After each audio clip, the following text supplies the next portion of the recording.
Shock. Shocking. I don't think I could sit down right now. You mean Historic, astounding, shocking. It's a word that's come up a lot since November, for obvious reasons. He's going to inject a shock to the system. Now, I've spent a lot of time thinking about shock.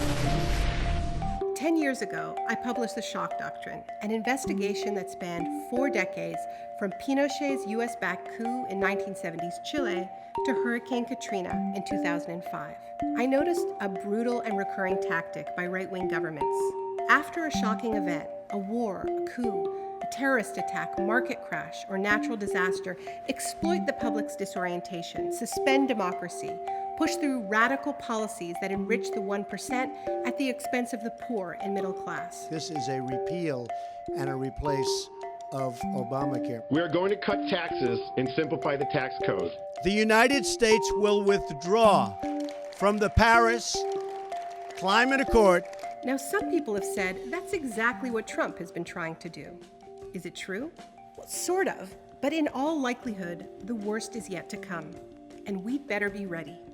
The administration is creating chaos daily. Breaking news. Donald Trump's national security advisor Michael Flynn has resigned tonight. All of a sudden, the White House is concerned about James Comey's handling of Hillary Clinton's email. A Senate committee will question President Trump's son-in-law and senior advisor, Jared Kushner, about his meeting with officials from a Russian bank. Now, of course, many of the scandals are the result of the president's ignorance and blunders, not some nefarious strategy. But there's also no doubt that some savvy people around Trump are using the daily shocks as cover to advance wildly pro-corporate policies that bear little resemblance to what Trump pledged on the campaign trail. Save Medicare, Medicaid, and Social Security.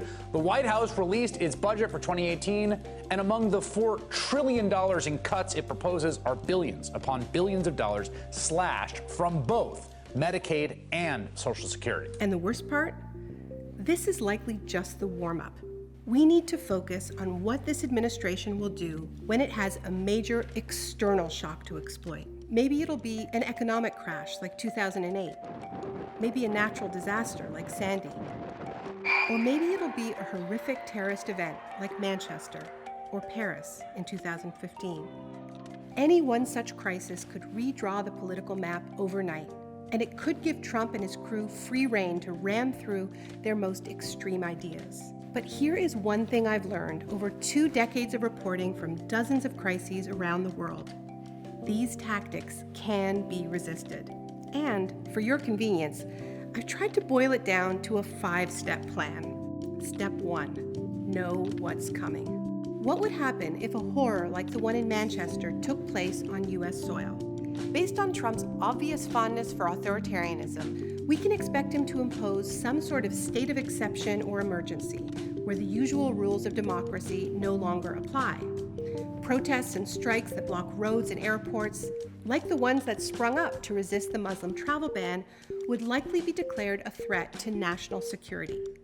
Protest organizers would be targeted under anti-terror legislation, with surveillance, arrests, and imprisonment. With public signs of dissent suppressed, the truly toxic to-do list would quickly bubble up. Bring in the feds to pacify the streets. Muzzle investigative journalism. You know he's itching to. You weren't called. Sit down. The courts, who Trump would inevitably blame for the attacks, might well lose their courage. And the most lethal shock we need to prepare for?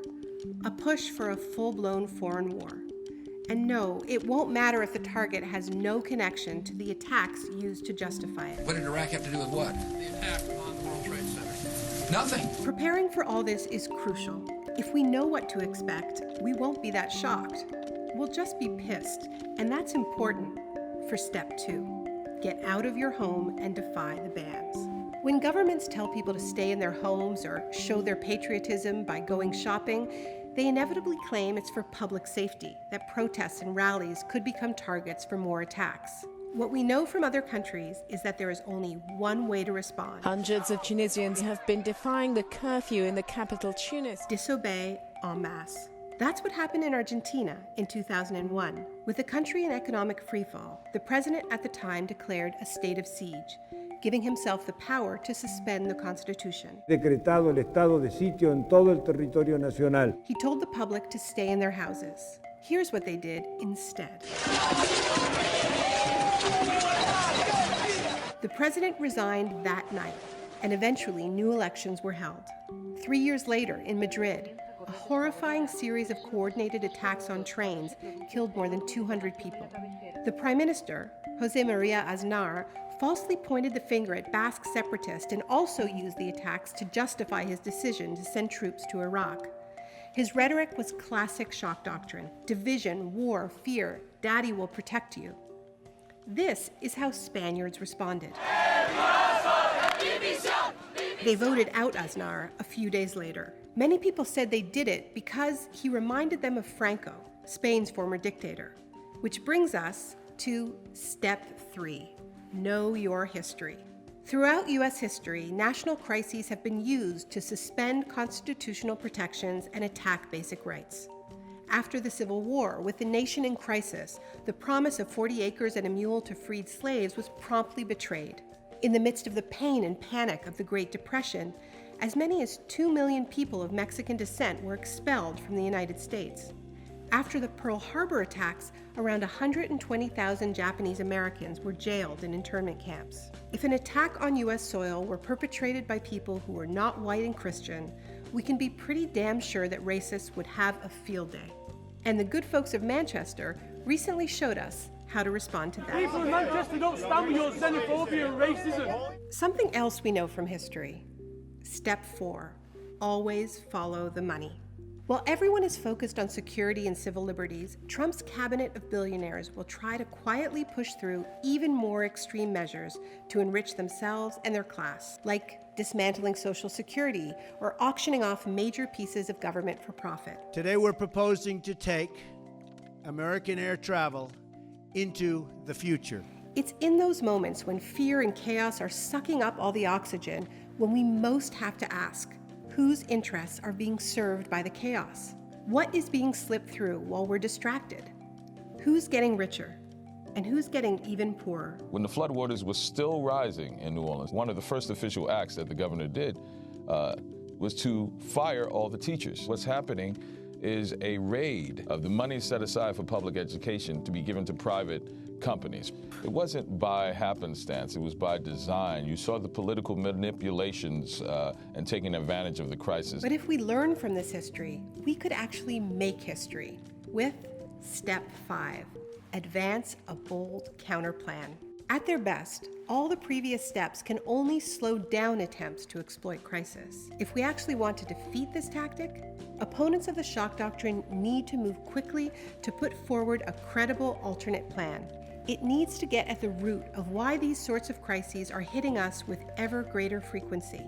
And that means we have to talk about militarism, climate change, and deregulated markets. More than that, we need to advance and fight for different models, ones grounded in racial, economic, and gender justice, ones that hold out the credible promise of a tangibly better and fairer life in the here and now, and a safer planet for all of us in the long term. Defensive actions alone won't cut it. There has to be a different vision, and it needs to be bold. Saying no to the shock doctrine is vitally important. But when the shit hits the fan, no is not enough.